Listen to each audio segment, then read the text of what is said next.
AP EAMCET 2020కి సంబంధించి మనకి నిన్న పరీక్షా ఫలితాలు అయితే రావడం జరిగింది. వచ్చిన తర్వాత కౌన్సిలింగ్ గురించి చాలామంది ఎదురు చూస్తున్నారు, అడుగుతున్నారు మనకి కౌన్సిలింగ్ ఎప్పుడు స్టార్ట్ అవుతుందని.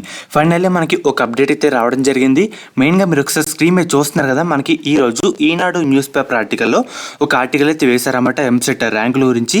ఆ ఆర్టికల్లోనే ఒకసారి కిందకు వస్తే కనుక ఇక్కడ చూస్తున్నారు కదా, జేఈ మెయిన్ మరియు అడ్వాన్స్ కౌన్సిలింగ్ తర్వాతే రాష్ట్రంలో ఇంజనీరింగ్ కౌన్సిలింగ్ నిర్వహించున్నారు. ఈ సంవత్సరం మనకి ఇంజనీరింగ్ కళాశాలకు సంబంధించి అనుమతుల గురించి ఒక లైన్ వేసి మిగతాది 3వ పేజీలో అయితే చెప్పారన్నమాట. ఒకసారి దానికైతే వెళ్దాం.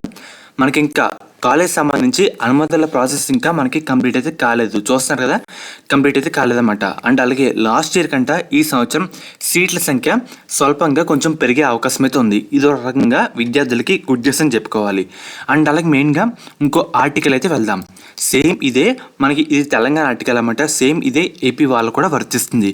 ఎందుకంటే జేఈ మెయిన్స్ సంబంధించి జోసా బేస్ చేసుకొని మన రెండు తెలుగు రాష్ట్రాల్లో కౌన్సిలింగ్ అయితే పెడతారు. ఎంసెట్ కౌన్సిలింగ్ సంబంధించి మనకి రాష్ట్రంలో AP EAMCET counselling June month ending లేదంటే జూలై ఫస్ట్ వీక్లో ప్రారంభమయ్యే అవకాశం అయితే ఉందన్నమాట. ఎందుకంటే మనకి జోసా, ఐఐటి, ఎన్ఐటి, త్రిబుల్ సీట్ల భర్తీకి జోసా కౌన్సిలింగ్ స్టార్ట్ అవుతుంది. కనీసం 4 విడతల జోసా కౌన్సిలింగ్ ముగిసిన తర్వాతే మనకి ఎంసెట్ కౌన్సిలింగ్ స్టార్ట్ చేయాల్సి ఉంటుంది. లేని పక్షంలో ఎక్కడ చేరిన వారందరూ మళ్ళీ జోసా కౌన్సిలింగ్లో వెళ్ళిపోతారు. ఈ క్రమంలో జూన్ మంత్ ఎండింగ్ లేదంటే జూలై ఫస్ట్ వీక్లో ఎంసెట్ కౌన్సిలింగ్ స్టార్ట్ అయ్యే అవకాశం అయితే ఉందన్నమాట. అండ్ అలాగే ఆగస్టు 14వ తారీఖు లోపే మనకి ఏంటంటే బీటెక్ ఫస్ట్ ఇయర్ క్లాస్ అయితే స్టార్ట్ చేస్తారు. సేమ్ ఇదే ఏపీ వాళ్ళు కూడా ఉంటుంది.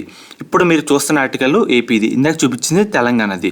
మనకేంటంటే జూన్ మంత్ ఎండింగ్ లేదంటే జూలై ఫస్ట్ వీక్లో మనకి కౌన్సిలింగ్ స్టార్ట్ అయితే అవుతుంది. జోసా కౌన్సిలింగ్ కనీసం 4 విడతలు కంప్లీట్ అయిన తర్వాత మనకేంటంటే ఈ కౌన్సిలింగ్ స్టార్ట్ అవుతుంది.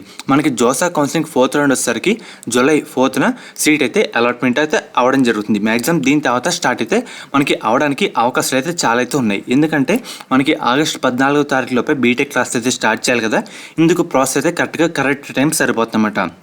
అందుకని మనకి AP EAMCET counselling June month ending లేదంటే జూలై ఫస్ట్ వీక్లో స్టార్ట్ అయ్యే అవకాశం అయితే ఉంది. పర్టికులర్ డేట్ ఇంకా ఫిక్స్ కాలేదు. 2 తెలుగు రాష్ట్రాల్లో ఫర్దర్ అప్డేట్ వచ్చిన వెంటనే మన ఛానల్లో అప్డేట్ అయితే ఇస్తాను.